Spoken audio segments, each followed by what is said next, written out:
Woo! I'm still alive. Man, it has been a pretty crazy last few weeks. Survived Hurricane Irma, taking a beating to Florida, flooding everywhere. Half my city was underwater for a while. It was nuts. But now everything's pretty much back to normal. Sun's out, life's good, and things are looking up. Credit reporting company Equifax says personal information of 143 million people has been compromised.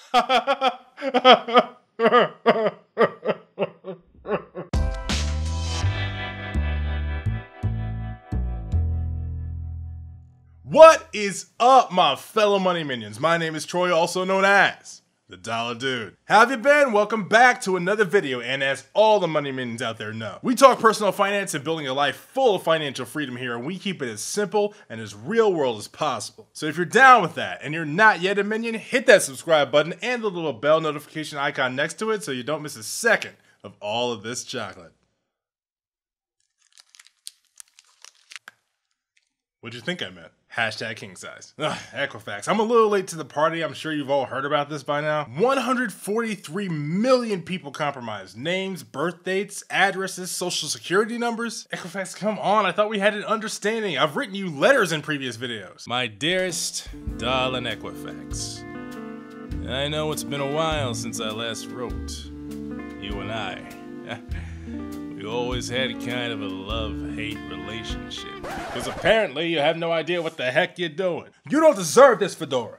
So people are livid, right? Heads are on, the chief security officer and the CEO just retired. Things are pretty bad over there. But none of that matters because the important part is this. 143 million consumers had their personal information exposed. I mean, this is serious. So Equifax went into full-on damage control mode and set up a site where people could sign up for a year of free credit monitoring. Setting aside the fact that 1 year is not even close to enough, ramifications from this could last well into the next decade. They also hid in the fine print that if you signed up, you waive your right to join a class action and agree to arbitration instead. AKA, you can't sue them for this. I'm sorry, what? And only after a huge amount of backlash did they drop it or quote-unquote clarify that the auto opt into arbitration wouldn't apply to this data breach. Still, if you want to sign up for the 1 year monitoring, I highly recommend that you send a letter certified mail within 30 days explicitly stating that you do not wish to be subject to binding arbitration. AKA, it's my data and I'll sue if I want to. Better safe than sorry. But yeah, in my opinion, I just say forget all that and not even bother with Equifax's credit monitoring. So what can you do? I'm sure I don't have to tell you that identity theft is no joke and it can take years to try to clear up once it happens. Let me know down in the comments if you or someone you know has ever been a victim of identity theft and how you handled that. Also, any tips or tricks that you now use to keep it from happening again. Bottom line, take the steps to protect yourself. I'm going to tell you what you should be doing right now. Listen up, this one's important. First thing you need to do is get your credit reports. Remember in the 4 tips on how to write a dispute letter video, which you watched, right? I already told all the money minions out there how to do this, but in case you missed that one, you're gonna wanna go to annualcreditreport.com. Totally 100% free to get your credit reports from each of the 3 bureaus once a year or every 4 months if you space them out. Second thing I'd recommend is to sign up for a free monitoring service like Credit Karma or Credit Sesame that allows you to monitor your reports yourself.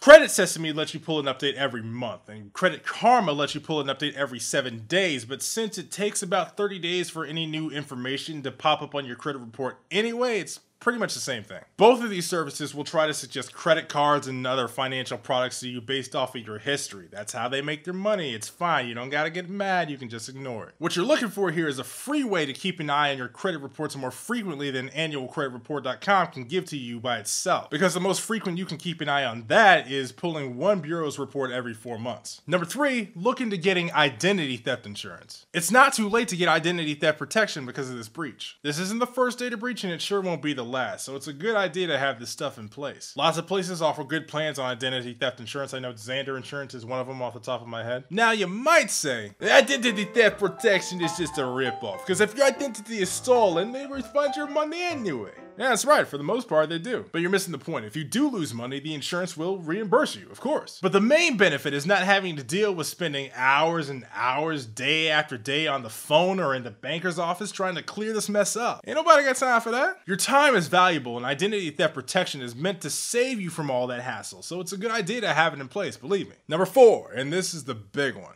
think about putting a credit freeze in place. Freezing your credit pretty much locks down your credit report and no new accounts can be opened on it. You can still use any open accounts just fine, you just can't create any new ones. Each of the bureaus you do this with will provide you with the security PIN number that you'll have to provide back to them if you ever want to unfreeze it. Now, freezing your credit reports is kind of like chopping an onion with a circular saw. For some people, it might be a little much. If you put in the work and the time and you saved up the 10% down payment for a house and you were just about to go for it when this happened, freezing your credit probably isn't the best choice for you right now. But it's an option for all of us. But hey, if you're already debt-free and you plan to stay that way, go ahead and freeze your credit because it's not like you're using it anyway. Once your credit is frozen, that does not mean your job is done. If you still have open accounts, you still need to keep an eye on those. Freezing your credit only keeps new accounts from being opened without your say-so. It does not lock down your existing accounts. Got it? Those numbers can still be stolen and used by whoever. You do have to call each bureau individually to initiate a credit freeze. All three, Equifax, Experian, and TransUnion.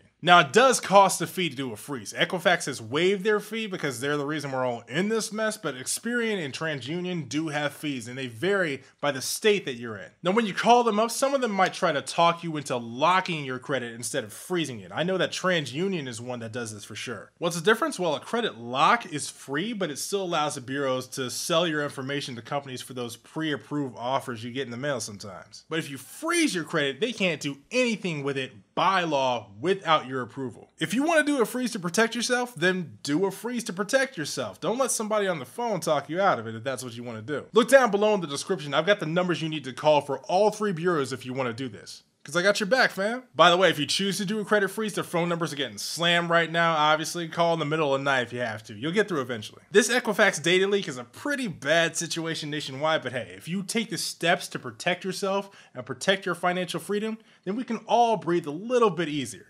And I'm all for that. And this one is done, guys. I'm glad to be back. Hit the like button if you liked it, or if you're not yet a minion, subscribe to the channel if you feel so inclined. We'd love to have you. Also, if you got a question, finance or otherwise, leave a comment down below. Let's talk about it. So until next time, my fellow money minions, my name is Troy, and I will see you guys next up.